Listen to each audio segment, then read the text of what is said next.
From the session क्या क्या चीजें हैं जो हम आज के सेशन में डिस्कस करने वाले हैं। सबसे पहले हम देखेंगे कि क्या होता है शॉर्ट टर्म ट्रेड। तो शॉर्ट टर्म ट्रेडिंग क्या होता है, कितने समय के लिए अगर आप ट्रेड ले रहे हो उसे एक शॉर्ट टर्म ट्रेड कहा जाएगा, और एक शॉर्ट टर्म ट्रेडर के तौर पे क्या क्या चीजें हैं जो आपको माइंड में रखनी चाहिए। टाइम फ्रेम क्या यूज करेंगे हम चार्ट्स के ऊपर शॉर्ट टर्म ट्रेड के लिए, ये सब चीजें हम यहाँ पे डिस्कस करेंगे। फिर हम आएंगे इंट्रोडक्शन टू कैंडलस्टिक्स। अब फ्रेंड्स देखिए, ये एक टेक्निकल एनालिसिस के ऊपर मॉड्यूल है।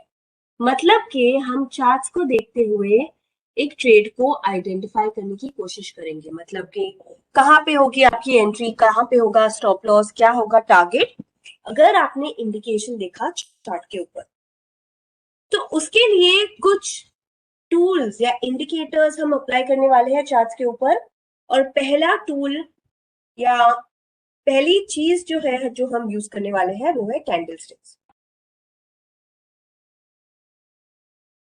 तो क्या होता है कैंडलस्टिक्स, कैसे बनती है एक कैंडल, उसके बारे में थोड़ा बहुत यहाँ पे बात करेंगे। और कैंडलस्टिक्स के साथ साथ दूसरा जो टेक्निकल टूल या इंडिकेटर जिसके बारे में हम आज के सेशन में डिस्कस करने वाले हैं वो है बॉलिंजर बैंड्स।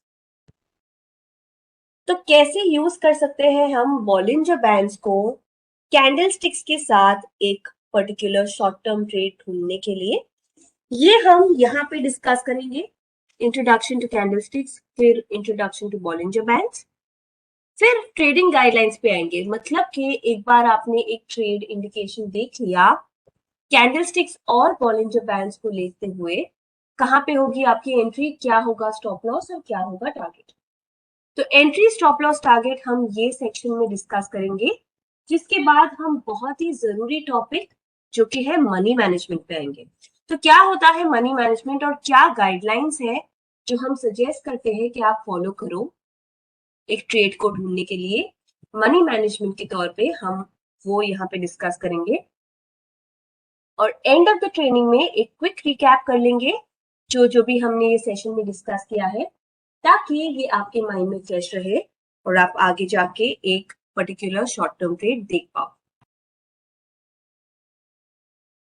तो आते हैं सबसे पहली चीज कि क्या होता है शॉर्ट टर्म ट्रेड।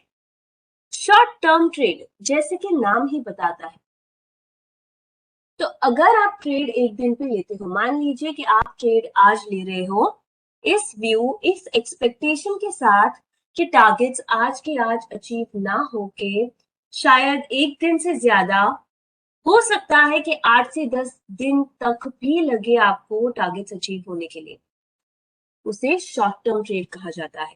तो जब आप एक ट्रेड एक दिन से ज्यादा 8 से 10 दिन तक भी रख सकते हो, ऐसा आपका व्यू है।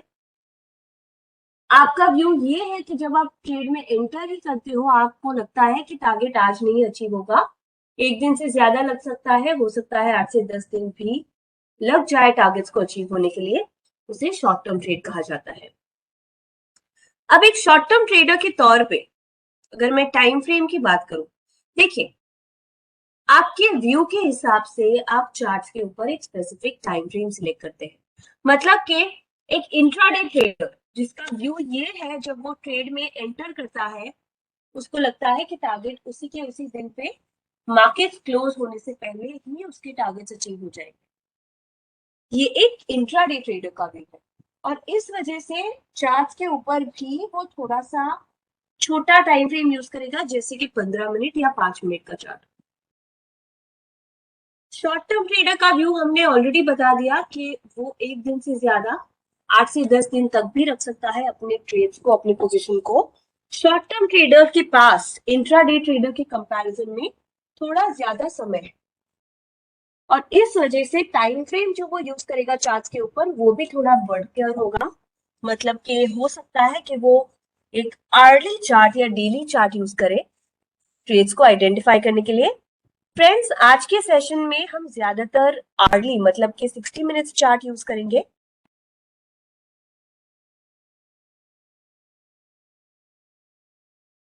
और अगर हमें कुछ नहीं मिले 60 मिनट्स चार्ट पे तो हम डेली चार्ट पे जाएंगे, या फिर 60 मिनट्स चार्ट पे हम एक ट्रेड को आइडेंटिफाई करने की कोशिश करेंगे और डेली चार्ट पे अपनी ट्रेड्स को कंफर्म करेंगे। तो ये एक अप्रोच है जो हम फॉलो करने वाले हैं आज के सेशन में। अब इससे पहले कि मैं आगे जाऊं, मैं आप सबसे पूछना चाहती हूँ, क्या आपको पता है कि शॉर्ट सेलिंग क्या होता है? शॉर्ट सेलिंग या फिर टेकिंग अ शॉर्ट पोजीशन होता क्या है?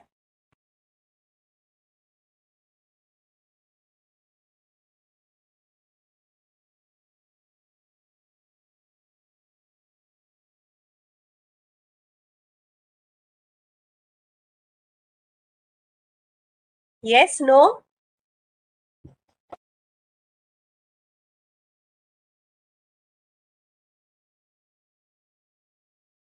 Selling before buying, okay.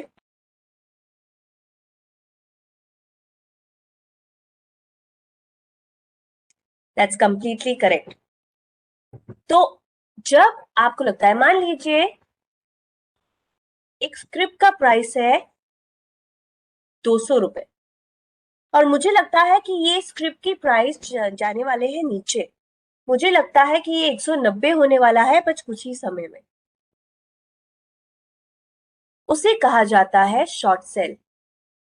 मतलब कि मैं वो स्क्रिप्ट को पहले बेच रही हूँ 200 रुपए में, इस एक्सपेक्टेशन के साथ कि प्राइसेस जाएंगे 190, और जब 190 जाते हैं मैं नीचे के लेवल पे उसे बाय कर लेती हूँ। तो जी हाँ, आप किसी भी स्क्रिप्ट को पहले बेच सकते हो इस एक्सपेक्टेशन के साथ कि प्राइसेस नीचे जाएंगे। जब नीचे जाते हैं, नीचे के लेवल पे उसे बाय करते हो। इसे कहा जाता है टेकिंग अ शॉर्ट सेल या फिर एक शॉर्ट पोजीशन। अब ध्यान रखिए फ्रेंड्स कि शॉर्ट सेलिंग इक्विटी में तो पूरा के पूरा इंट्राडे कॉन्सेप्ट है। मतलब कि अगर आप शॉर्ट सेल कर रहे हो एक दिन पे इक्विटी में, अगर आप सेल अगेंस्ट मार्जिन कर रहे हो, तो यहाँ पे अगर आप जाके मान लीजिए आपको लगता है कि एबीबी नीचे जाने वाला है, आप राइट क्लिक करके सेल अगेंस्ट मार्जिन करते हो। सेल अगेंस्ट मार्जिन मतलब कि आप शॉर्ट सेल कर रहे हो, और इस वजह से मार्केट्स क्लोज होने से पहले ही, आज के दिन पे ही आपको एक बाय लेके अपने पोजीशन को कवर करना होगा, या फिर ये एक्सचेंज सेटलमेंट साइकिल के हिसाब से जाएगा और आपका पोजीशन एग्जिट हो जाएगा, स्क्वायर ऑफ हो जाएगा। तो शॉर्ट सेलिंग शॉर्ट टर्म में इक्विटी में पॉसिबल नहीं है, क्योंकि इक्विटी में शॉर्ट सेलिंग इंट्राडे कॉन्सेप्ट है। तो अगर आपको शॉर्ट सेल एक दिन से ज्यादा करना है तो क्या कर सकते हो आप? कहाँ पे ये शॉर्ट सेल एक दिन से ज्यादा ले सकते हो? क्या कोई मुझे बता पाएगा?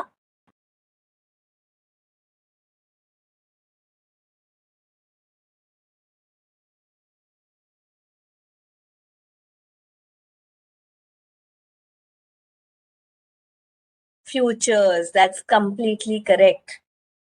डेरिवेटिव्स में ट्रेड लेना, फ्यूचर्स एंड ऑप्शंस में अगर आप ट्रेड लेते हो, फ्यूचर्स एंड ऑप्शंस में अगर आप ट्रेड लेते हो तो आप अपने बाय पोजीशन और शॉर्ट सेल पोजीशन दोनों को ही एक्सपायरी डेट तक रख सकते हो। मतलब एक दिन से ज्यादा एक्सपायरी डेट तक आप अपने दोनों पोजीशंस को रख सकते हो। पर एक चीज ध्यान रखिए, हर एक स्क्रिप्ट फ्यूचर्स एंड ऑप्शंस में अवेलेबल नहीं है। ये पॉइंट नंबर 1। पॉइंट नंबर 2, अगर आप शॉर्ट सेल ले रहे हो फ्यूचर्स एंड ऑप्शंस में भी, स्पेशली अगर आप ऑप्शंस में ट्रेड ले रहे हो, तो हम सजेस्ट नहीं करते कि आप अपने पोजीशन को बहुत ज्यादा दिनों तक ओपन रखो। और इस वजह से फ्रेंड्स, इक्विटी में तो शॉर्ट सेलिंग शॉर्ट टर्म के लिए पॉसिबल ही नहीं है। फ्यूचर्स एंड ऑप्शंस में क्योंकि एक्सपायरी डेट है, कभी पॉसिबल नहीं भी होता, कभी पॉसिबल भी होता है, पर ज्यादातर ये प्रैक्टिकल नहीं है, क्योंकि 8 से 10 दिन तक अपने शॉर्ट पोजीशंस या लॉन्ग पोजीशंस स्पेशली ऑप्शंस में रखना एडवाइजेबल नहीं है। तो आज के सेशन में तो हम बाइंग सिग्नल्स भी देखेंगे और शॉर्ट सेलिंग सिग्नल्स भी देखेंगे। अगर वो शॉर्ट सेल सिग्नल कोई ऐसी स्क्रिप्ट में है जो डेरिवेटिव्स में ट्रेड होते हैं, जिसके फ्यूचर्स एंड ऑप्शंस है, आप शॉर्ट टर्म ट्रेड ले सकते हो। अगर वो स्क्रिप्ट डेरिवेटिव्स में अवेलेबल नहीं है, फ्यूचर्स एंड ऑप्शंस में अवेलेबल नहीं है, और आपको एक शॉर्ट सेलिंग सिग्नल मिला है, ऐसे सिचुएशन में आप उस सिग्नल को as an opportunity to exit आपके बाय पोजीशन के से एग्जिट करने की अपॉर्चुनिटी के लिए यूज करोगे। मतलब कि मान लीजिए मैंने XYZ लिमिटेड में एक बाय ट्रेड लिया है, पर अब वॉलिंजर बैंड्स या कैंडलस्टिक पैटर्न्स के हिसाब से मुझे एक इंडिकेशन मिल रहा है कि अब प्राइसेस टर्न होके नीचे जा सकते हैं। मैं अपने लॉन्ग पोजीशन से वहां पे एग्जिट कर लूंगी, क्योंकि अब प्राइसेस नीचे की तरफ जा सकते हैं। तो ये यहाँ पे मुझे क्लैरिफाई करना था।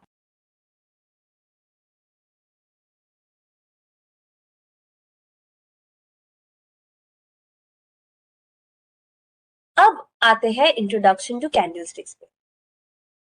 फ्रेंड्स, आई एम श्योर कि काफी सारे हमारे फ्रेंड्स यहाँ पे अगर ऑलरेडी ट्रेडर्स हो तो आपको थोड़ा बहुत आइडिया ऑलरेडी होगा कि क्या होता है कैंडलस्टिक।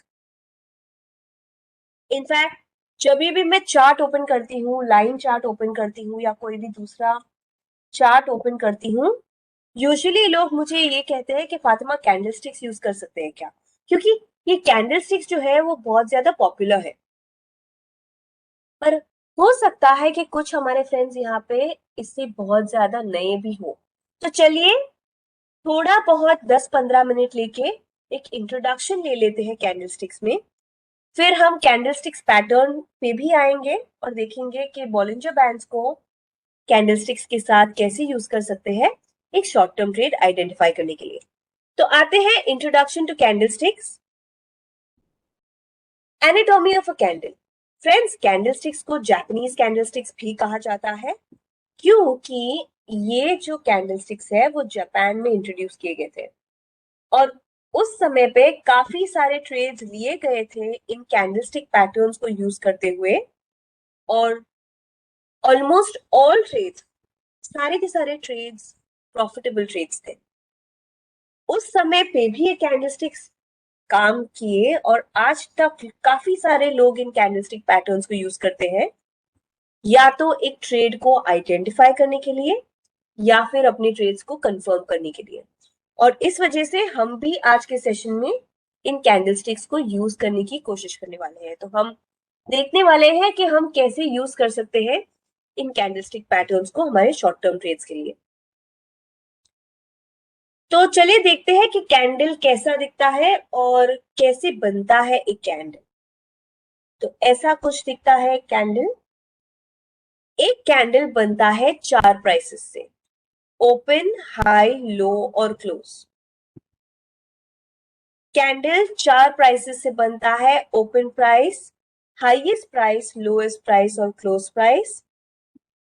ओपन प्राइस और क्लोज प्राइस के बीच में जो ये रेक्टेंगुलर शेप है इसे कहा जाता है real body of the candle. इसे कहा जाता है अपर शैडो, अपर टेल या अपर विक, और इसे कहा जाता है लोअर शैडो, लोअर टेल या फिर लोअर विक।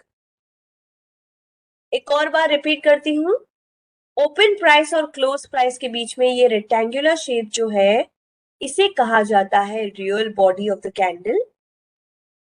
इसे कहा जाता है अपर शैडो और इसे कहा जाता है लोअर शैडो।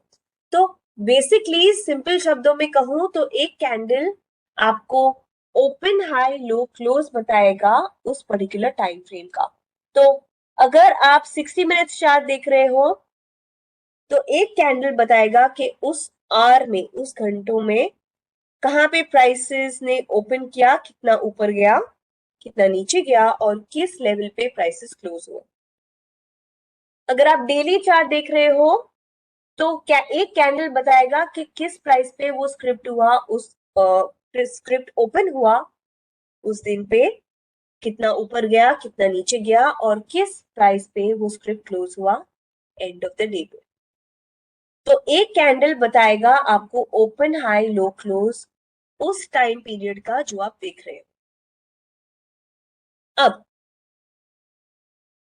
मान लेते हैं कि ये एक कैंडल है। आपने देखा होगा कि कैंडल्स के कलर्स भी होते हैं, रेड और ग्रीन कलर, या फिर अगर आप ब्लैक एंड व्हाइट चार्ट देख रहे हो तो ब्लैक और व्हाइट कलर्स।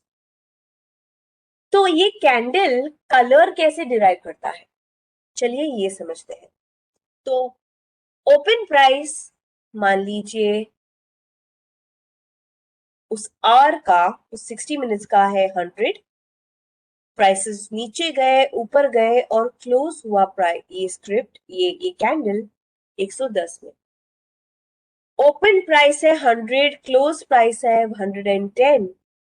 ये बनाता है इस कैंडल को एक ग्रीन कलर का कैंडल, और सिर्फ ग्रीन कलर का कैंडल नहीं, ये है एक बुलिश कैंडल। क्यों? क्योंकि डिमांड ज्यादा है सप्लाई से, बाइंग प्रेशर सेलिंग प्रेशर से ज्यादा है, डिमांड ज्यादा है सप्लाई से, और इस वजह से ये जो कैंडल है ये एक बुलिश कैंडल है। दूसरी जगह पे मान लेते हैं कि प्राइसेस ओपन हुए 100 पे, ऊपर गए नीचे गए, क्लोज हुए 90 पे, ये बन जाता है एक red colour candle. Red colour candle के साथ साथ ये एक बेरिश कैंडल है। क्यों? क्योंकि सप्लाई ज्यादा है डिमांड से, सेलिंग प्रेशर ज्यादा है बाइंग प्रेशर से, सप्लाई ज्यादा है डिमांड से, इस वजह से ये जो कैंडल है ये एक बेरिश कैंडल है। तो फ्रेंड्स, कैंडल कलर कैसे डिराइव करता है? अगर ओपन प्राइस क्लोज प्राइस से, या फिर अलग तरीके से कहा जाए तो क्लोज प्राइस ओपन प्राइस से अगर ऊपर है तो एक ग्रीन कलर का कैंडल है, क्लोज प्राइस ओपन प्राइस से नीचे है तो ये एक रेड कलर का कैंडल है। और डिमांड और सप्लाई डिसाइड करता है कि कैंडल बुलिश है या बेरिश। अब एक कैंडल ड्रॉ करेगा पूरा के पूरा स्टोरी उस टाइम पीरियड का जो आप देख रहे हो। तो जैसे कि मैंने कहा, ओपन हाई लो क्लोज ये 4 प्राइसेस है जो बनाता है एक कैंडल। हाई से क्लोज देता है आपको selling pressure, low to close देता है आपको buying pressure. High to close selling pressure, low to close buying pressure, और क्लियरली आपको दिख रहा है यहाँ पे बाइंग प्रेशर सेलिंग प्रेशर से ज्यादा है, इस वजह से ये कैंडल एक बुलिश कैंडल है। तो याद रखिए, अगर आपको बाइंग प्रेशर और सेलिंग प्रेशर के बारे में समझना है कि कौन सा प्रेशर ज्यादा है, हाई टू क्लोज और लो टू क्लोज ऐसे आप कैलकुलेट कर सकते हो। तो इस जो स्लाइड है, ये जो स्लाइड है उसके हिसाब से क्या आप मुझे बता सकते हैं कि कौन सा प्राइस सबसे जरूरी है ये समझने के लिए कि कैंडल बुलिश है या बेरिश? ओपन हाई लो या क्लोज? कौन सा प्राइस सबसे इंपॉर्टेंट प्राइस है जो डिसाइड करता है कि कैंडल बुलिश है या बेरिश? ओपन हाई लो या close?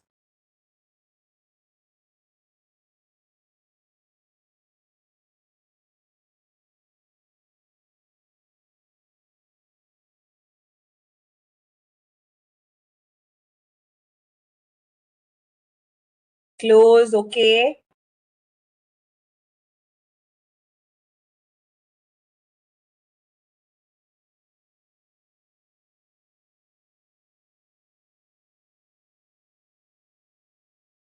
That's completely correct. Closing price, closing price सबसे इंपॉर्टेंट प्राइस है जो डिसाइड करता है कि कैंडल बुलिश है या बेरिश। क्योंकि यहाँ पे देखो, high to close, low to close, open price यहाँ पे कंसिडर नहीं किया गया। हाई टू क्लोज देता है selling pressure, low to close देता है बाइंग प्रेशर, और क्योंकि बाइंग प्रेशर सेलिंग प्रेशर से ज्यादा है, इस वजह से ये कैंडल बन जाता है बुलिश कैंडल। तो क्लोजिंग प्राइस सबसे जरूरी प्राइस है जो डिसाइड करता है कि कैंडल बुलिश है या बेरिश। याद रखिए फ्रेंड्स, कभी भी आपको डिसाइड करना है आपको कैंडल के क्लोज की वेट करनी पड़ेगी। तो अगर आप डेली चार्ट देख रहे हो, मान लीजिए इक्विटी का डेली चार्ट देख रहे हो, तो आपको 3:30 बजे की वेट करनी पड़ेगी। अगर आप आर्ली चार्ट देख रहे हो तो उस 1 आवर के क्लोज की वेट करनी पड़ेगी आपको, ये जानने के लिए कि कैंडल बुलिश है या बेरिश। ठीक है। अब check the colour of the candle. Candle का कलर आपको एक आइडिया देगा कि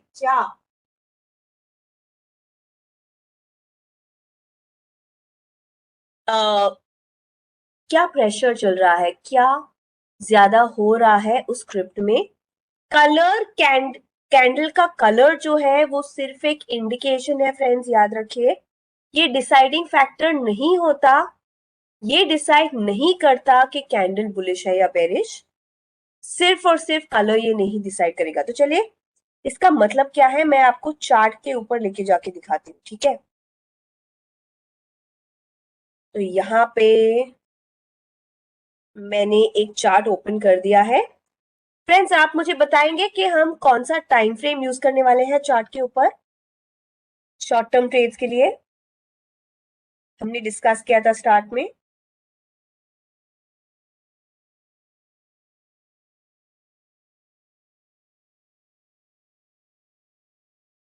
आरली, मतलब 60 मिनट्स का chart. That's completely correct. Right click, change interval, या फिर ये छोटा सा बॉक्स यहाँ पे क्लिक करके मैं कहूंगी कि मुझे 60 मिनट्स का चार्ट चाहिए। 60 मिनट्स का एक दिन का चार्ट तो बहुत कम डेटा है, इस वजह से 60 मिनट्स का 30 डेज का डेटा लूंगी मैं एक ट्रेड को आइडेंटिफाई करने के लिए। तो 60 मिनट्स 30 डेज चार्ट यहाँ पे मुझे मिल गया है। मैं सिर्फ चार्ट को थोड़ा सा टिक कर रही हूँ ताकि आप सबको ये चार्ट क्लियरली दिखे, आपको ये करने की जरूरत नहीं है। अब मैं अग्री करती हूँ कि काफी सारे ट्रेडर्स वॉल्यूम्स को यूज करते हैं ट्रेड्स लेने के लिए, पर कभी कभी ये थोड़े से मिसगाइडिंग हो जाते हैं, तो मैं अवॉइड करती हूँ। तो मैंने यहाँ पे सिर्फ वॉल्यूम्स को निकाल दिया है। जी हाँ, या तो 60 मिनट्स या डेली चार्ट यूज करेंगे। ज्यादातर हम 60 मिनट्स चार्ट पे स्टिक करेंगे। अगर 60 मिनट्स में हमें कुछ नहीं मिला तो हम डेली चार्ट पे जाएंगे, ठीक है। तो अब मैंने यहाँ पे एक 60 मिनट्स का 30 डेज का चार्ट ओपन कर दिया है। हमें कैंडल स्टिक चाहिए। Right click, chart type,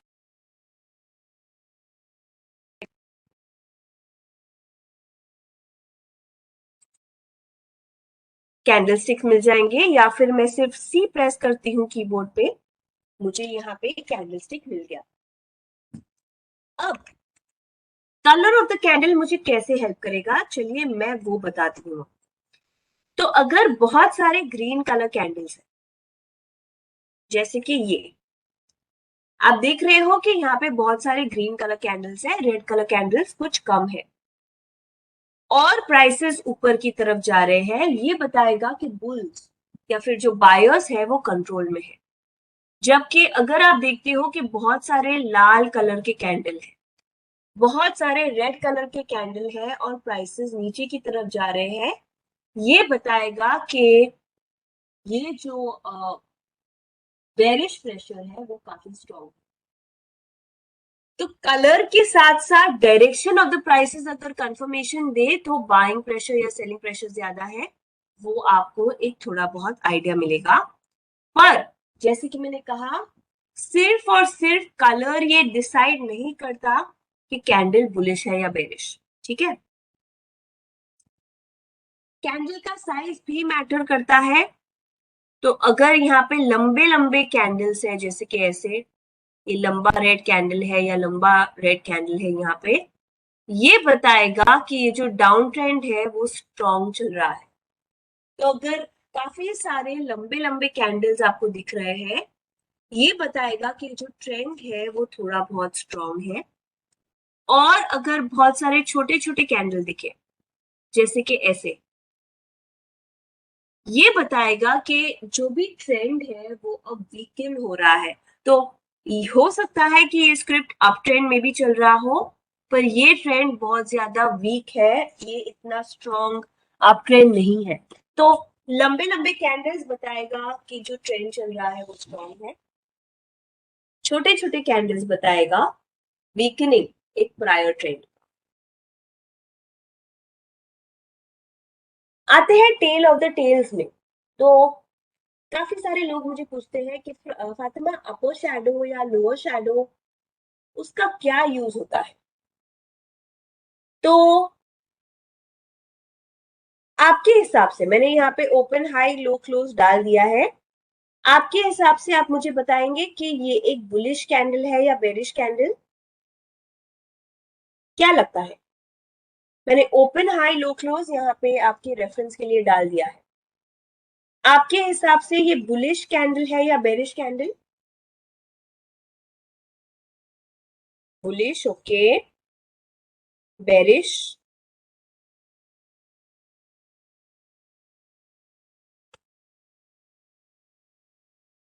bearish, bullish, ये पूरा के पूरा 50-50 रिएक्शन हो गया यहाँ पे। Bullish bullish, okay. ठीक है, चलिए एक स्टेप फर्दर जाते हैं। लो टू क्लोज देता है buying pressure, high to close देता है selling pressure. Low to close देता है आपको एक buying pressure, high to close देता है सेलिंग प्रेशर। अब बताइए बुलिश है या बेरिश है ये candle?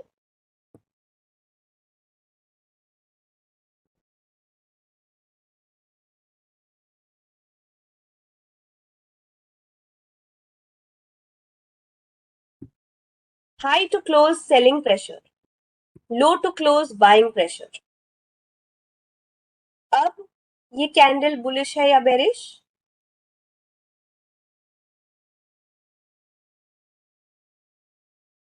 Bearish, completely correct.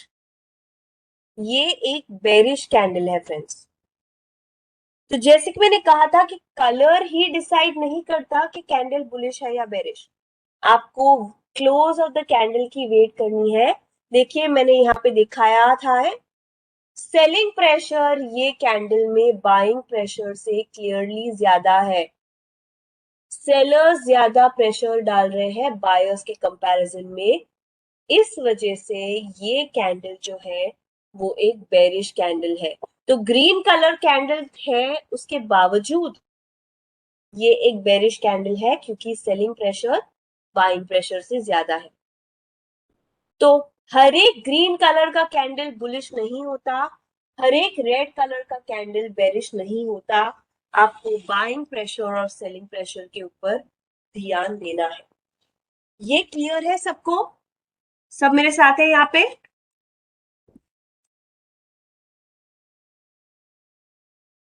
Yes.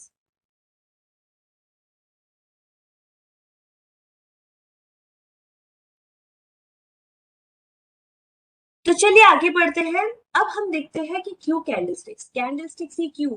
क्योंकि कितने सारे अलग अलग इंडिकेटर्स हैं, कितने सारे अलग अलग ऑसिलेटर्स हैं।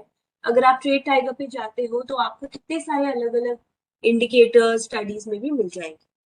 तो कैंडलस्टिक्स ही क्यों? क्योंकि कैंडलस्टिक्स आपको देता है अर्ली ट्रेंड रिवर्सल सिग्नल्स। जैसे कि ये एग्जांपल देखें, यहाँ पे आप देख सकते हैं प्राइसेस ऊपर की तरफ जा रहे हैं। ये है एक बेरिश ट्रेंड रिवर्सल सिग्नल जिसे बेरिश एनगल्फ कहा जाता है, जहां से मैं एक्सपेक्ट कर सकती हूँ कि प्राइसेस टर्न लेके नीचे जाने लगेंगे। और वैसा ही हुआ, देखिए प्राइसेस नीचे की तरफ जाने लगे हैं। फिर ये एक डाउन ट्रेंड के बाद ये है एक बुलिश हैरमी पैटर्न। जी हाँ, आपने सही सुना, हैरमी इसका नाम है। हैरमी जापानीज में मतलब कि एक प्रेग्नेंट वुमेन। और क्योंकि ये पैटर्न ऐसा कुछ दिखता है इस वजह से इसे बुलिश हैरमी पैटर्न कहा जाता है, जिसके बाद मैं एक्सपेक्ट कर सकती हूँ कि प्राइसेस ऊपर की तरफ जाने लगेंगे। और देखिए यहाँ पे प्राइसेस ऊपर की तरफ जा रहे हैं। फिर ये एक अप ट्रेंड के बाद ये एक शूटिंग स्टार है जो कि एक बेरिश ट्रेंड रिवर्सल सिग्नल है, जिसके बाद मैं एक्सपेक्ट कर सकती हूँ कि प्राइसेस टर्न लेके नीचे की तरफ जाने लगे। और देखिए जाने लगा है।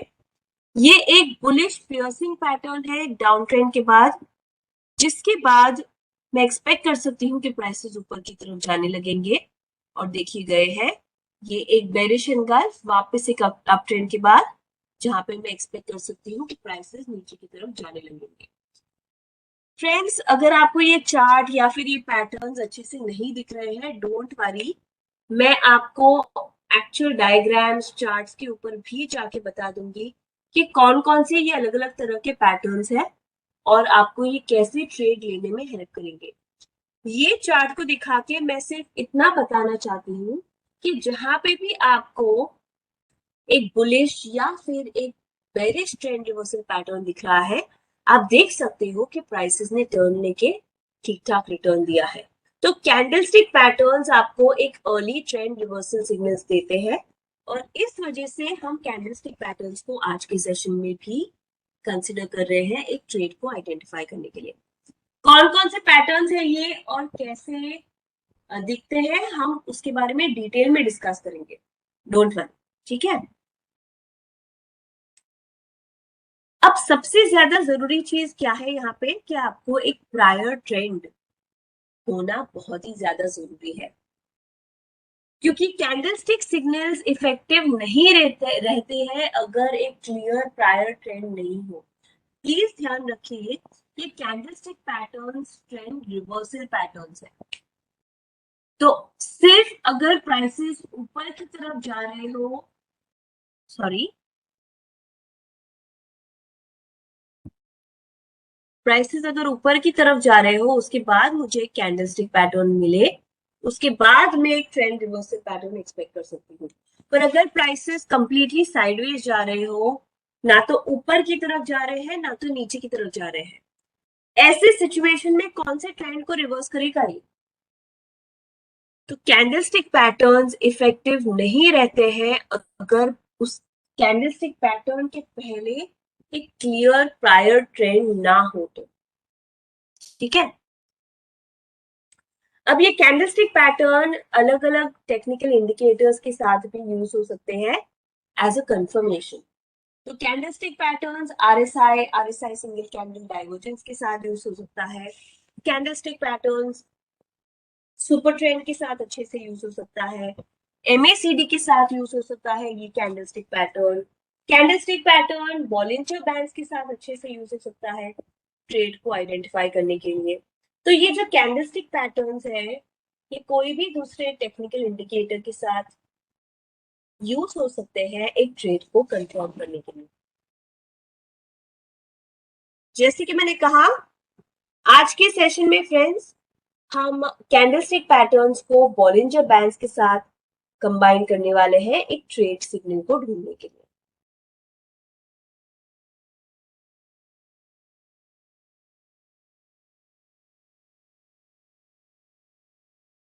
अब आते हैं बुलिश रिवर्सल कैंडलस्टिक पैटर्न्स पे।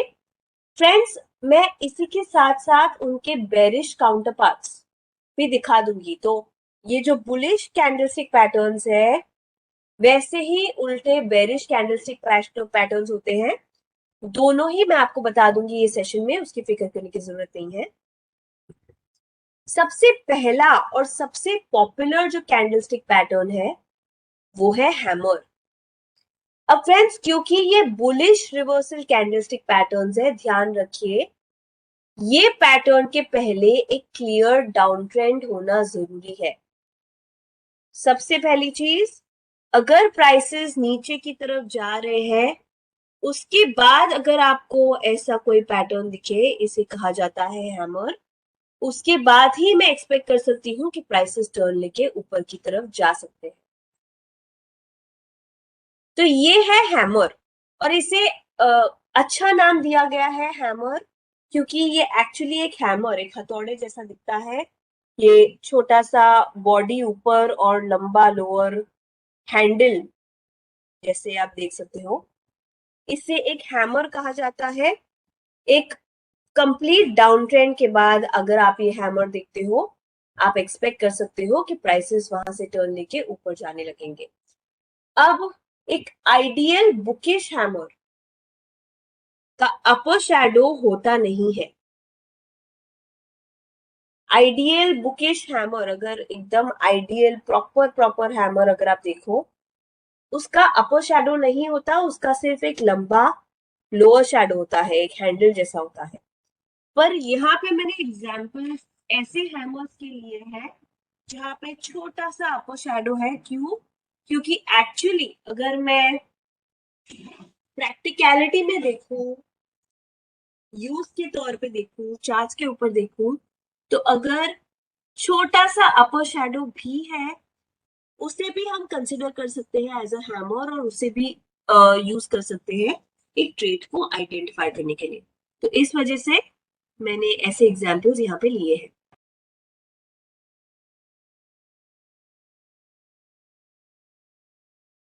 अब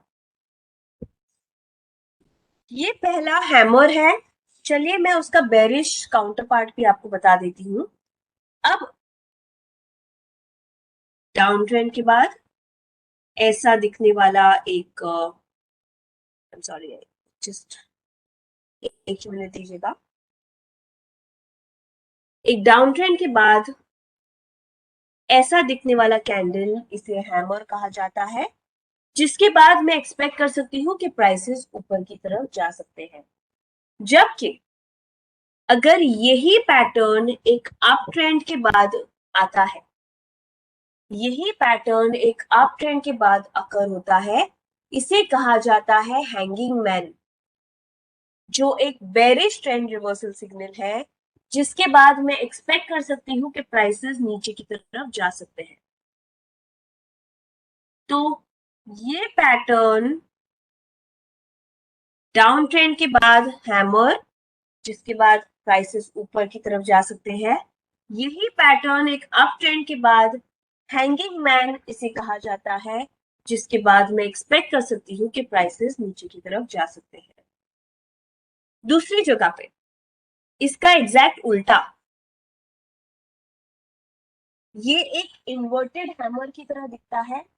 अब ये जो कैंडल है, ऐसे दिखता हुआ कैंडल अगर डाउन ट्रेंड के बाद अकर होता है, इसे इन्वर्टेड हैमर कहा जाता है, जिसके बाद मैं एक्सपेक्ट कर सकती हूँ कि प्राइसेस ऊपर की तरफ जा सकते हैं। यही पैटर्न एक अप ट्रेंड के बाद, इसे शूटिंग स्टार कहा जाता है, जिसके बाद मैं एक्सपेक्ट कर सकती हूँ कि प्राइसेस नीचे की तरफ जा सकते हैं। तो ऐसे दिखता हुआ पैटर्न, सिंपल शब्दों में कहूं, ऐसे दिखता हुआ पैटर्न अप ट्रेंड में हो या डाउन ट्रेंड में हो, ये एक ट्रेंड रिवर्सल पैटर्न हो सकता है।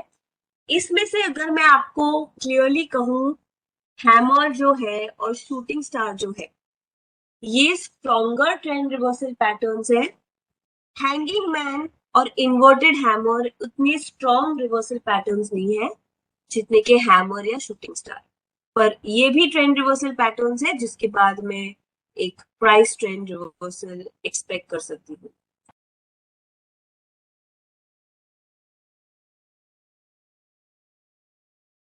अब दूसरा पैटर्न है dragon fly doji. Dragon fly doji और हैमर बहुत ही सिमिलर पैटर्न्स है, सिर्फ एक ही फर्क है कि एक डाउन ट्रेंड के बाद हैमर का एक कलर होता है, एक रियल बॉडी होता है, जबकि ड्रैगन फ्लाई डोजी ज्यादातर सिर्फ एक टी शेप की तरह दिखता है। टी जो लेटर है वो टी शेप की तरह ये दिखता है ड्रैगन फ्लाई डोजी। यहाँ पे हो सकता है क्या हो रहा है, ओपन प्राइस और हाई और क्लोज तीनों एक ही लेवल पे है, इसे ड्रैगन फ्लाई डोजी कहा जाता है एक डाउन ट्रेंड के बाद, जिसके बाद आप एक्सपेक्ट कर सकते हो कि प्राइसेस ऊपर की तरफ जा सकते हैं।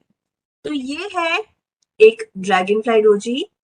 Friends, dragon fly doji hammer के कंपैरिजन में भी एक स्ट्रॉन्ग ट्रेंड रिवर्सल सिग्नल कह सकते हैं, पर ये जो ड्रैगन फ्लाई डोजी है वो बहुत कम अकर करता है। आप ड्रैगन फ्लाई डोजी को चार्ट के ऊपर बहुत ज्यादा नहीं देख पाओगे, बहुत कम बनता है ये ड्रैगन फ्लाई डोजी, पर ये भी एक अच्छा खासा ट्रेंड रिवर्सल सिग्नल हो सकता है डाउन ट्रेंड के बाद। और इसका ही ऑपोजिट, अप ट्रेंड के बाद उल्टा टी, मतलब कि ये एक बेरिश ट्रेंड रिवर्सल सिग्नल है, जिसके बाद मैं एक्सपेक्ट कर सकती हूँ कि प्राइसेस नीचे की तरफ जा सकते हैं। तो ये है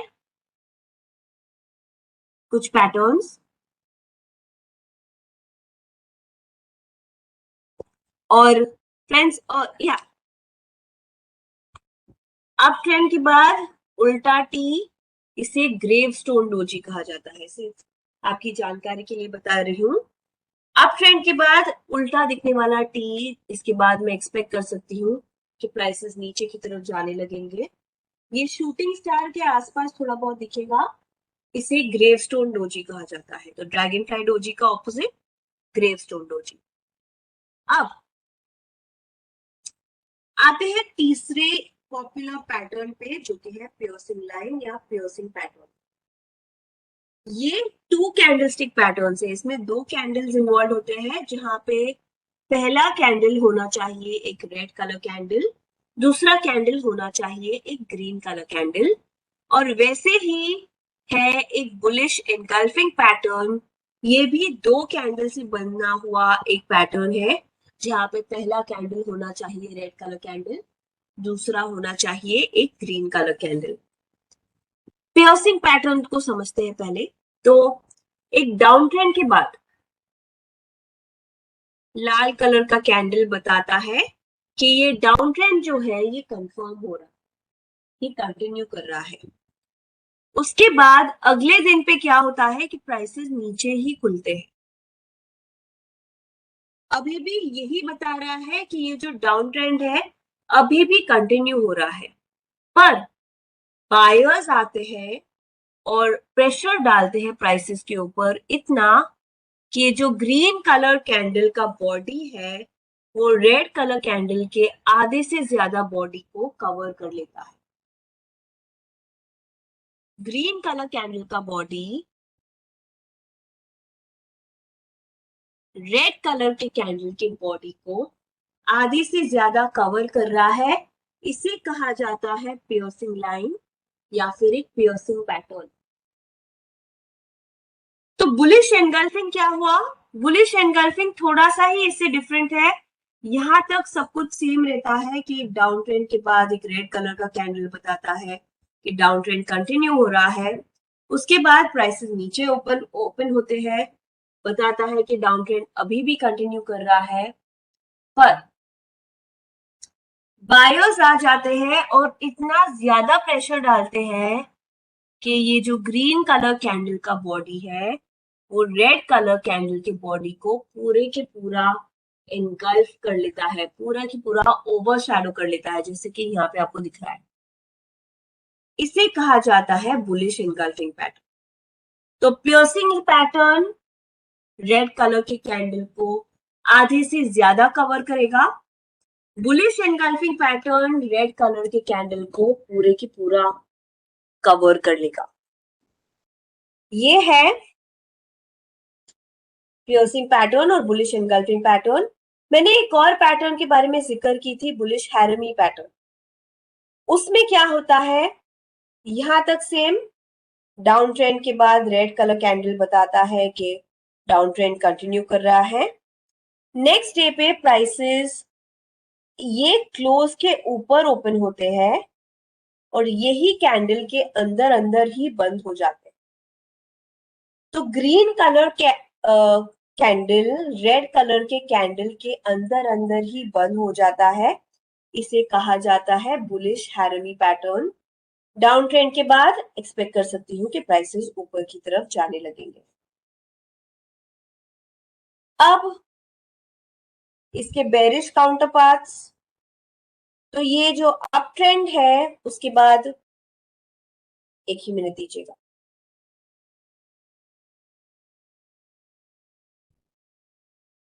यहीं पे ड्रॉ कर लेती हूँ। तो ये जो अप ट्रेंड है उसके बाद एक ग्रीन कलर कैंडल बताता है कि अप ट्रेंड कंटिन्यू हो रहा है। अगले दिन पे प्राइसेस ऊपर होते ओपन होते हैं, बताते हैं कि प्राइसेस अभी भी ऊपर की तरफ जा रहे हैं, पर सेलर्स प्रेशर डालते हैं और प्राइसेस को इतना ज्यादा नीचे खींचते हैं कि ये जो ग्रीन कलर कैंडल का बॉडी है वो आधे से ज्यादा रेड कलर कैंडल ने कवर कर लिया। ये किस पैटर्न का ऑपोजिट है फ्रेंड्स, क्या आप मुझे बता सकते हैं? पियर्सिंग, एनगल्फिंग या हैरमी?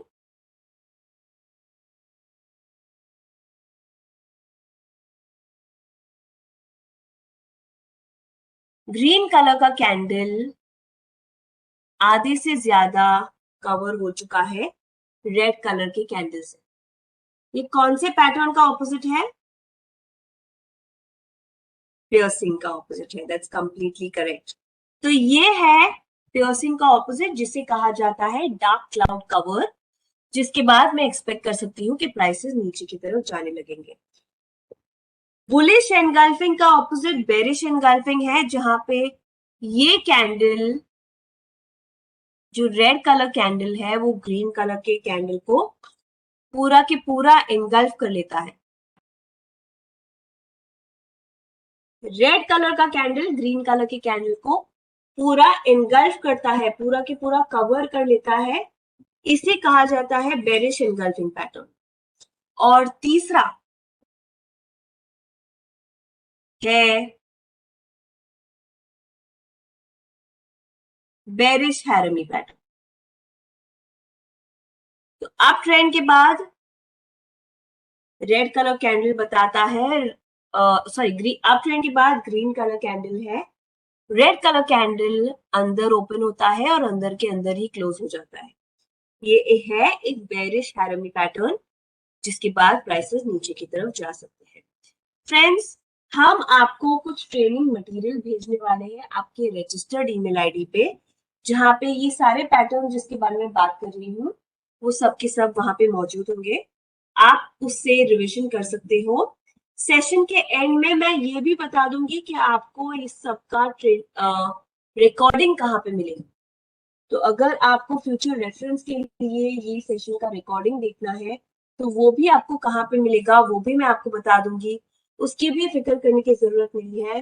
फिलहाल के लिए आपको सिर्फ इतना करना है, मेरे साथ रहना है, पैटर्न समझने की कोशिश करनी है, और रिविजन पार्ट सब कुछ हम देख लेंगे। हम आपको ट्रेनिंग मटेरियल 24 वर्किंग आवर्स में, क्योंकि आज फ्राइडे है, मंडे तक आपको ट्रेनिंग मटेरियल आपके रजिस्टर्ड ईमेल आईडी पे मिल जाएगा।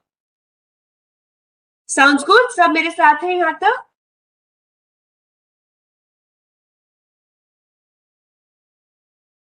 यस। तो चलिए एक रिवीजन कर लेते हैं बहुत जल्द। Single candlestick patterns, hammer, dragonfly doji, bullish engulfing, piercing line and bullish harami pattern. Friends, मैंने यहाँ पे कुछ मिनिमम पैटर्न्स लिए हैं। इसके अलावा भी बहुत सारे अलग अलग पैटर्न्स हैं। 3 कैंडलस्टिक्स के भी पैटर्न्स हैं, पर मुझे लगता है कि जब तक 3 कैंडलस्टिक्स की वेट करें तब तक पैटर्न खत्म हो जाता है। ठीक है, तो मैं बहुत ज्यादा उसके डिटेल में नहीं जा रही हूँ। ये सिर्फ कुछ पॉपुलर पैटर्न्स हैं जो बहुत सारे ट्रेडर्स यूज करते हैं, उसके बारे में हमने यहाँ पे डिस्कस किया है। अब हैमर का opposite shooting star, dragonfly का opposite gravestone doji, bullish engulfing का opposite bearish engulfing, piercing pattern का पियर्सिंग लाइन या पियर्सिंग पैटर्न का ऑपोजिट है डार्क क्लाउड कवर, और बुलिश हैरमी का ऑपोजिट है बेरिश हैरमी। तो इस सब के बारे में हमने डिस्कस कर लिया है। अब कैंडलस्टिक पैटर्न्स तो आपको ट्रेंड रिवर्सल सिग्नल्स बता सकते हैं, नो डाउट। पर अगर एक टेक्निकल इंडिकेटर को दूसरे टेक्निकल इंडिकेटर के साथ कंबाइन किया जाए और फिर एक ट्रेड को ढूंढने की कोशिश की जाए, तो ये एक बेटर कंफर्मेशन होता है आपके ट्रेड्स का। तो ये जो दूसरा टेक्निकल इंडिकेटर जिसके बारे में हम आज के सेशन में डिस्कस करने वाले हैं वो है बॉलिंजर बैंड्स। तो क्या है ये बॉलिंजर बैंड्स? फ्रेंड्स, ये जो बॉलिंजर बैंड्स है ये डेवलप किए थे मिस्टर जॉन बॉलिंजर द्वारा। उन्होंने डेवलप किया था। ये एक इंडिकेटर है जो अलाउ करता है यूजर को वॉलेटिलिटी और प्राइस लेवल्स को कंपेयर करने के लिए एक पीरियड ऑफ टाइम में। अब ये जो बॉलिंजर बैंड्स अगर आप ऐड करते हो चार्ट्स के ऊपर, आप देख पाओगे कि 3 बैंड्स है यहाँ पे। पहला बैंड है सिंपल मूविंग एवरेज, जो मिडिल बैंड है, एक व्हाइट कलर का बैंड आपको दिखेगा। तो जो मिडिल बैंड है वो एक सिंपल मूविंग एवरेज का बैंड है। उसके ऊपर अपर बैंड है जो simple moving average +2 standard deviation है, और लोअर बैंड है जो simple moving average -2 standard deviation. हो सकता है कि हम में से काफी सारों ने स्टैंडर्ड डिविएशन के बारे में पहले पढ़ा होगा, कहीं देखा होगा। मैं स्टैंडर्ड डिविएशन या उसके डेफिनेशन में बहुत ज्यादा नहीं जाने वाली हूँ आज के सेशन में। सिंपल शब्दों में मैं आपको समझाऊं तो स्टैंडर्ड डिविएशन ये बताता है कि प्राइसेस कितने ज्यादा डिविएट कर रहे हैं, कितने ज्यादा मूव अवे कर रहे हैं एवरेज, एक पीरियड के एवरेज से। तो मान लीजिए कि एक एवरेज लेवल है 20, स्टैंडर्ड डिविएशन बताएगा कि प्राइसेस ये जो एवरेज लेवल है उससे कितने ज्यादा ऊपर या कितने ज्यादा नीचे मूव कर रहा है। तो ये स्टैंडर्ड डिविएशन है।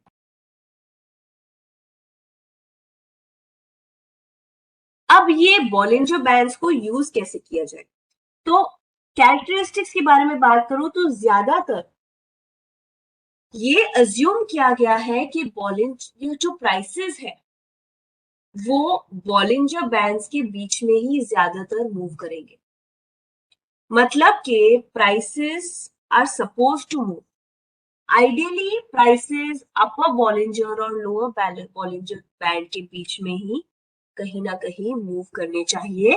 तो अगर प्राइसेस ऊपर के बॉलिंजर या नीचे के बॉलिंजर के बाहर जाते हैं कभी भी, तो मैं एक्सपेक्ट कर सकती हूँ कि अब प्राइसेस टर्न लेके बॉलिंजर बैंड के अंदर वापस आ जाए, और ये एक ट्रेंड रिवर्सल सिग्नल की पॉसिबिलिटी भी बताता है। यहाँ पे वापस रिपीट करती हूँ, ज्यादातर प्राइसेस ये आइडियली जो प्राइसेस है वो अपर बॉलिंजर या लोअर बॉलिंजर, ये जो बॉलिंजर बैंड्स है उसके बीच में ही मूव करते हैं।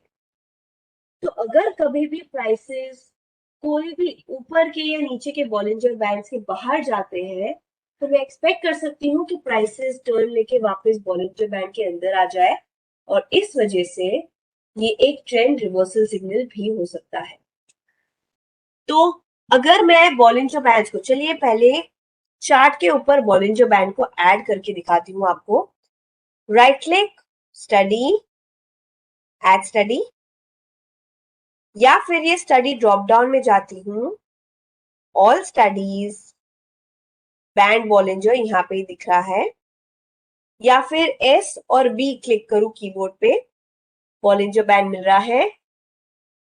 Simple moving average 20 and 2 standard deviation, ये यूनिवर्सली एक्सेप्टेड पैरामीटर्स है, इसे चेंज करने की जरूरत नहीं है आपको। मैं सिर्फ सब ग्राफ में जाके ये लाइंस को थोड़ा थिक कर रही हूँ ताकि आपको बॉलिंजर बैंड्स अच्छे से दिख जाए चार्ट पे। आप जब इसे यूज कर रहे हो आपको ये करने की जरूरत नहीं पड़ेगी, आपको कोई भी चेंजेस करने की जरूरत नहीं है। जो डिफॉल्ट पैरामीटर्स है वो ही अप्लाई कर लीजिएगा चार्ट के ऊपर, और फिर आप देख सकते हो। तो ये देखिए, जैसे कि मैंने कहा, ज्यादातर प्राइसेस बॉलिंजर बैंड्स के बीच में ही मूव करते हैं। तो अपर बॉलिंजर और लोअर बॉलिंजर बैंड्स के बीच में ही मूव करते हैं।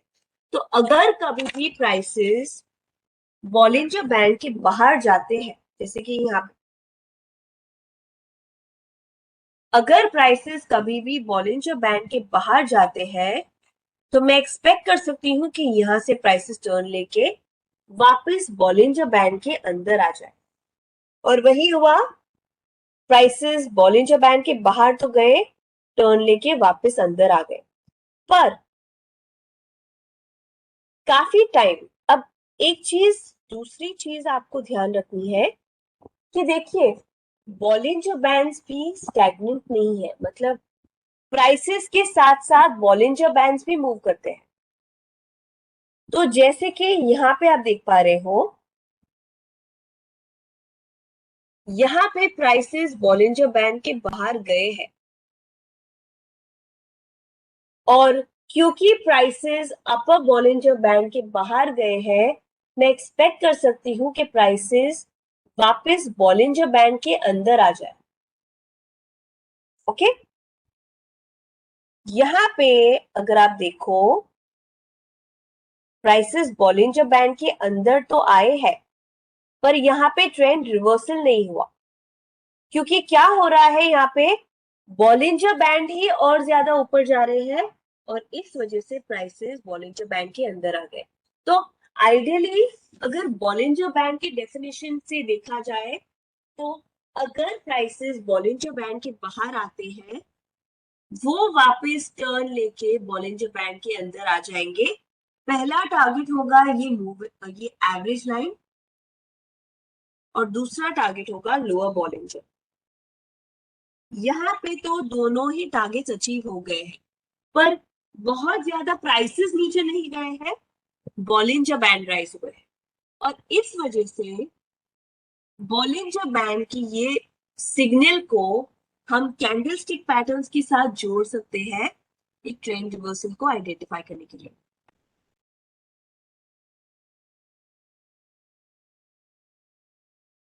तो ये है पूरा की पूरा लॉजिक, ये बॉलिंजर बैंड को कैंडलस्टिक के पैटर्न्स के साथ जोड़ने का। तो अगर अब यहाँ पे देखें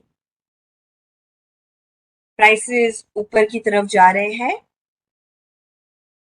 यहाँ पे प्राइसेस बॉलिंजर बैंड के बाहर आ गए हैं। मैं एक्सपेक्ट कर सकती हूँ कि प्राइसेस टर्न लेके अंदर की तरफ जाने लगेंगे पर यहाँ पे ट्रेंड रिवर्सल का कोई अश्योरेंस नहीं है अब तक, तो अभी भी मैं वेट करूंगी। यहाँ पे देखिए kind of a hanging man जैसा एक पैटर्न यहाँ पे बन रहा है। ये एक बेरिश ट्रेंड रिवर्सल सिग्नल है जहां पे मैं एक्सपेक्ट कर सकती हूँ कि प्राइसेस नीचे की तरफ जा सकते हैं और ये देखिए प्राइसेस नीचे की तरफ जाने लगे हैं। तो आइडियली बॉलिंजर बैंड के हिसाब से पहला टारगेट है ये व्हाइट कलर लाइन और दूसरा टारगेट है ये लोअर बॉलिंजर बैंड। पर वापस व्हाइट कलर लाइन और लोअर बॉलिंजर बैंड भी मूव कर रहा है बॉलिंजर बैंड के साथ। तो ट्रेडिंग गाइडलाइंस इस सिचुएशन में थोड़े से अलग रहेंगे। तो आते हैं ट्रेडिंग गाइडलाइंस में कि कैसे ट्रेड लिया जाए जब बॉलिंजर बैंड्स को कैंडलस्टिक्स के साथ हम कंबाइन करते हैं। तो जब प्राइसेस बॉलिंजर बैंड के लॉन्ग ट्रेड की अगर बात करूं, अगर प्राइसेस लोअर बॉलिंजर बैंड के बाहर निकलते हैं और एक कैंडलस्टिक पैटर्न फॉर्म करते हैं और वो candlestick pattern ideally Bollinger band के अंदर क्लोज होता है तो आप बाय करोगे बुलिश कैंडलस्टिक पैटर्न के ऊपर। स्टॉप लॉस होगा सपोर्ट एरिया के नीचे अगर आप कंजर्वेटिव ट्रेडर हो और वो कैंडलस्टिक पैटर्न के नीचे क्लोजिंग बेसिस पे अगर आप एक अग्रेसिव ट्रेडर हो। टारगेट बॉलिंजर बैंड्स ना होके आप सपोर्ट्स और रेजिस्टेंसेस को यूज कर सकते हैं। तो नेक्स्ट रेजिस्टेंस एरिया होगा आपका टारगेट। शॉर्ट ट्रेड की बात करूं, जब प्राइसेस अपर बॉलिंजर बैंड के बाहर जाते हैं और एक कैंडलस्टिक पैटर्न बनाते हैं जो बॉलिंजर बैंड के अंदर क्लोज होता है तो आप वहां पे शॉर्ट सेल करेंगे बेरिश कैंडलस्टिक पैटर्न के नीचे। स्टॉप लॉस कंजर्वेटिव ट्रेडर जो थोड़ा ज्यादा सेफ रहना चाहता है उसका स्टॉप लॉस रेजिस्टेंस के ऊपर होगा। अग्रेसिव ट्रेडर जो थोड़ा ज्यादा रिस्क ले सकता है उसका स्टॉप लॉस होगा कैंडलस्टिक पैटर्न के ऊपर क्लोजिंग बेसिस पे। टारगेट होगा नेक्स्ट एरिया ऑफ सपोर्ट। चलिए एग्जांपल्स लेके इसे देखते हैं तो आपको ये और ज्यादा क्लियरली समझ में आएगा। यही एग्जाम्पल को देखते हैं। ये देखिए प्राइसेस थोड़े बहुत ऊपर की तरफ जा रहे हैं। अब ये जो हैंगिंग मैन पैटर्न है फ्रेंड्स, क्या आप इसे देख पा रहे हो कि ये जो हैंगिंग मैन पैटर्न है ये ओपन हुआ था बॉलिंजर बैंड के बाहर पर क्लोज हुआ है बॉलिंजर बैंड के अंदर।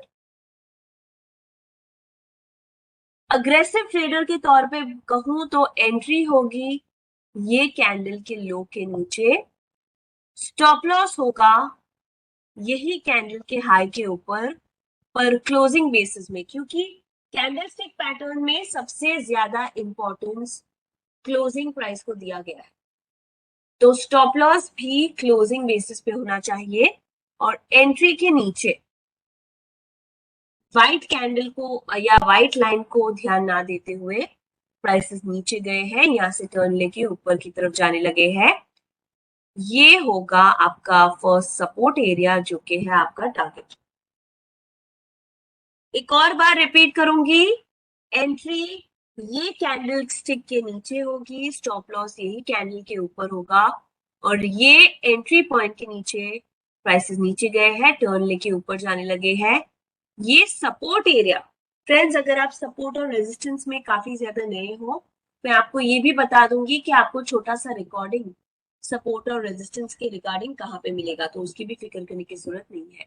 पर एंट्री पॉइंट के नीचे जहां भी प्राइसेस नीचे गए हैं, टर्न लेके ऊपर जाने लगे हैं, ये है आपका पहला सपोर्ट एरिया और ये हो जाएगा आपका टारगेट। अब क्या आप कहोगे कि यहाँ पे आपका स्टॉप लॉस हिट हो गया है, हाँ या ना?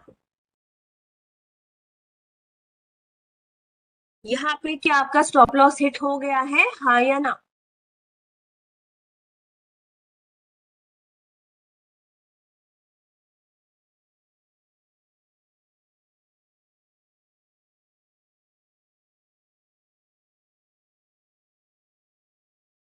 Yes, yes, yes.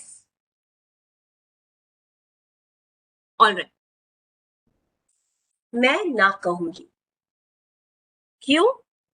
क्योंकि मैंने यहाँ पे एंट्री और स्टॉप लॉस कैंडलस्टिक बेसिस के हिसाब से लिए हैं, और जैसे कि मैंने कहा, कैंडलस्टिक्स में स्टॉप लॉस क्लोजिंग बेसिस पे होने चाहिए।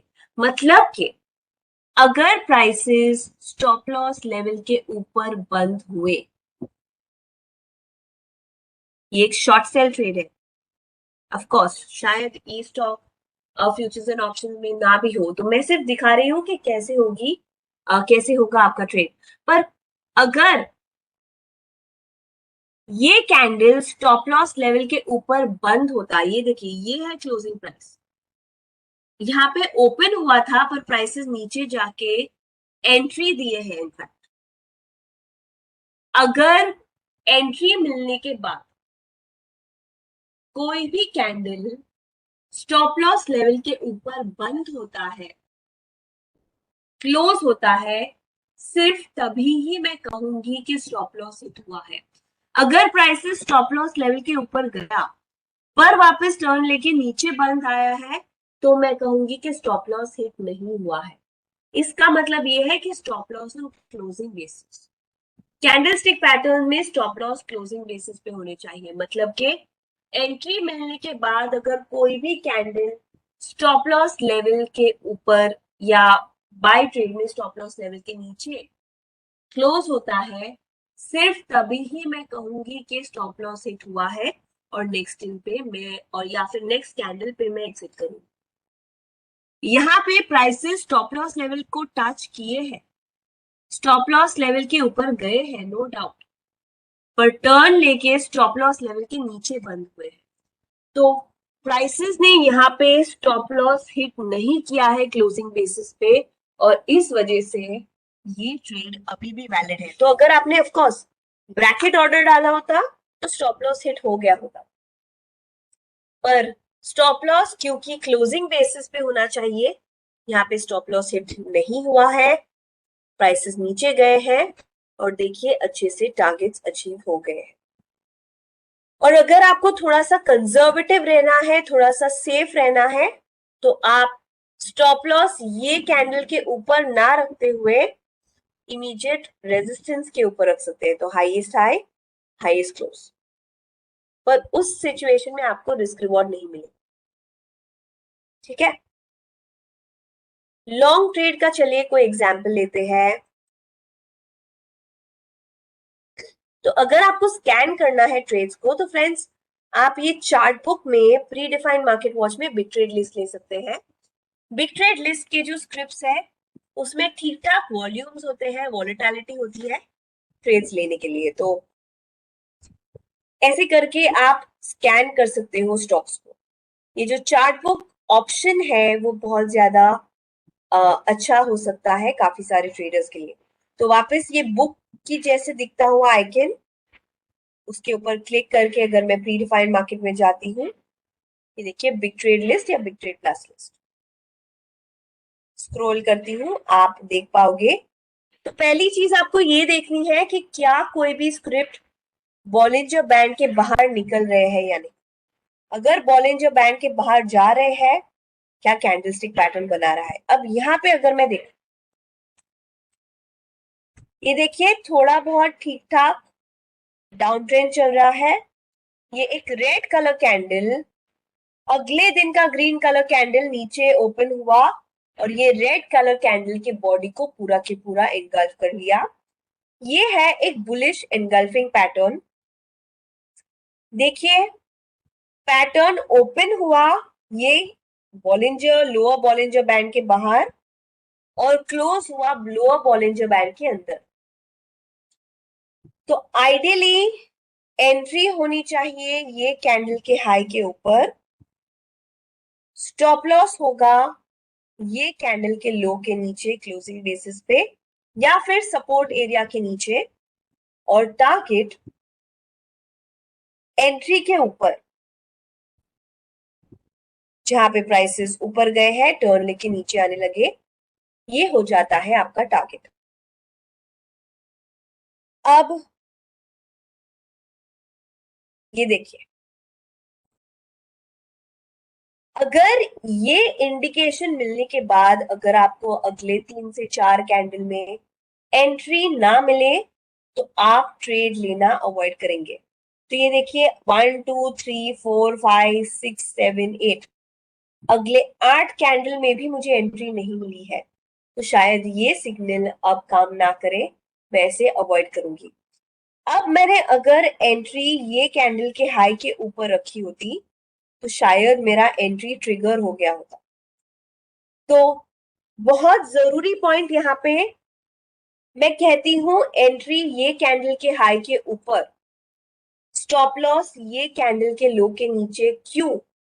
क्योंकि आप हमेशा एक बफर रखेंगे फ्रेंड्स। मतलब कि आप ये कैंडल के हाई पे ना रखते हुए ये कैंडल के हाई के ऊपर आपकी एंट्री रखेंगे। स्टॉप लॉस ये कैंडल के लो पे ना रखते हुए ये कैंडल के लो के नीचे रखेंगे आपका स्टॉप लॉस, और टारगेट होगा नेक्स्ट रेजिस्टेंस एरिया। क्यों? क्योंकि बफर जरूरी है 2 चीजों के लिए।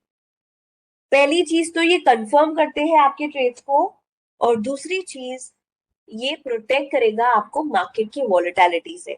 तो अगर आपने बफर नहीं रखा होता और एंट्री ये कैंडल पे हाई पे रखी होती, एंट्री आपको मिल गई होती अगले कैंडल में और आपका स्टॉप लॉस भी हिट कर गया होता।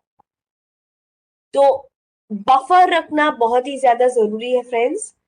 बफर आप कितना रखेंगे? Around 0.10% of the current market price, ये हम सजेस्ट करते हैं। ऑफ कोर्स अगर स्क्रिप्ट थोड़ी ज्यादा वॉलेटाइल है तो आप थोड़ा ज्यादा बफर भी रख सकते हैं। 0.10% of the current market price, ये जो हम सजेस्ट करते हैं, मतलब कि अगर स्क्रिप्ट का प्राइस है 1000 रुपए तो आप 1 रुपए का बफर रखेंगे एंट्री और स्टॉप लॉस के लिए। अगर स्क्रिप्ट का प्राइस है 500 रुपए, 50 पैसे का बफर रखेंगे एंट्री स्टॉप लॉस के लिए। स्क्रिप्ट का प्राइस 5000 रुपए है, आप 5 रुपए का बफर रखेंगे एंट्री स्टॉप लॉस के लिए। तो ऐसे होगा आपका ट्रेड। तो ऐसे करते हुए आप स्क्रॉल कर सकते हो चार्ट्स में, देख सकते हो कि क्या कोई भी ट्रेड सिग्नल बन रहा है। अगर बन रहा है तो आप ट्रेड एंटर कर सकते हो।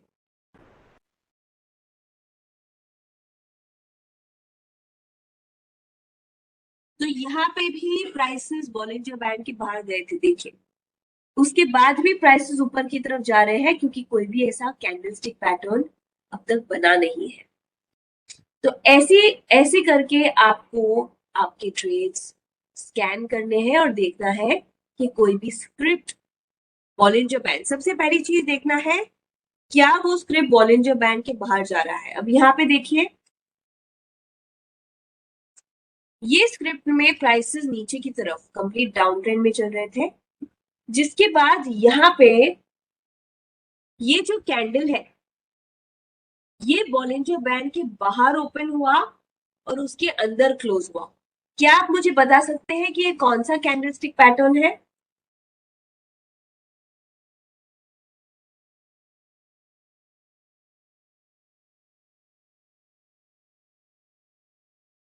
यस,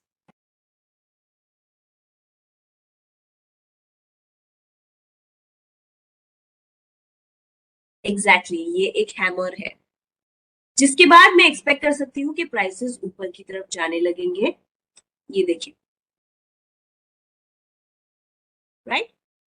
तो ऐसे करके ये देखिए, ये एक बेरिश एनगल्फ है। स्लाइड अप ट्रेंड के बाद प्राइसेस बाहर गए हैं, बेरिश एनगल्फ, उसके बाद प्राइसेस नीचे की तरफ आए हैं। अब ये ट्रेड में शायद रिस्क रिवॉर्ड रेशियो इतना फेवरेबल ना हो, पर आइडियली ऐसे होना चाहिए आपका ट्रेड, ये आपको मैं बताना चाहती थी। अब सिर्फ और सिर्फ ट्रेड्स ढूंढना फ्रेंड्स, ये इंपॉर्टेंट नहीं है ट्रेडर के लिए। ज्यादा इंपॉर्टेंट क्या है कि एक बार उसको एक ट्रेड मिल जाए, एक बार एक ट्रेडर को ट्रेड मिल जाए, कौन सा ट्रेड लेना चाहिए, कौन सा ट्रेड नहीं लेना चाहिए, ये डिसाइड करना और ज्यादा जरूरी है। और ये कैसे डिसाइड कर सकते हैं? मनी मैनेजमेंट गाइडलाइन से।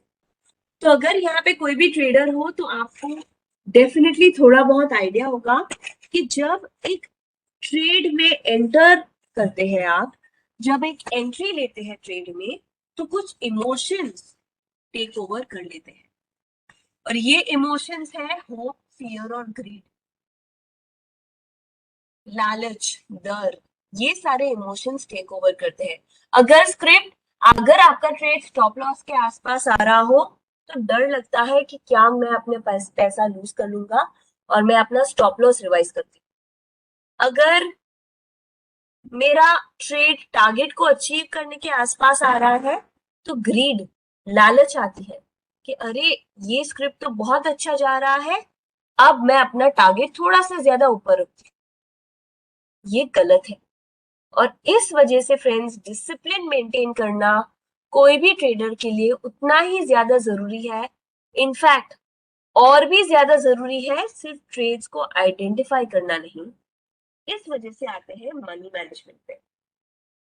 तो यहाँ पे तो सिर्फ कुछ पॉइंटर्स मैं आपको बता रही हूँ कि क्या गाइडलाइंस फॉलो करने चाहिए आपको मनी मैनेजमेंट रिगार्डिंग।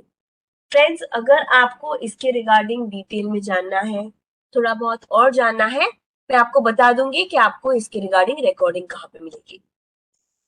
तो क्या होता है मनी मैनेजमेंट? ये एक डिफरेंस है आप क्या चाहते हो और क्या अफोर्ड कर सकते हो उसके बीच में। हर एक ट्रेड में एक प्रॉपर रिस्क रिवॉर्ड रेशियो रखना बहुत ज्यादा जरूरी है। तो क्या होता है रिस्क? एंट्री और स्टॉप लॉस के बीच का फर्क है रिस्क, टारगेट और एंट्री के बीच का डिफरेंस है रिवॉर्ड।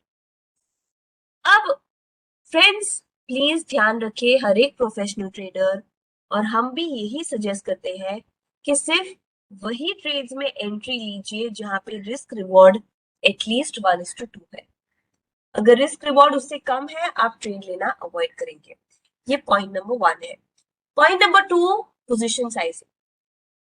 तो मान लीजिए आपको एक ट्रेड मिला जहां पे रिस्क रिवॉर्ड रेशियो 1:2.5 या 1:3 है, जो कि बहुत अच्छी चीज है। तो फिर क्या आप अपना पूरा कैपिटल एक ही ट्रेड में डाल दोगे? नहीं। इसके लिए आते हैं पोजीशन साइजिंग पे।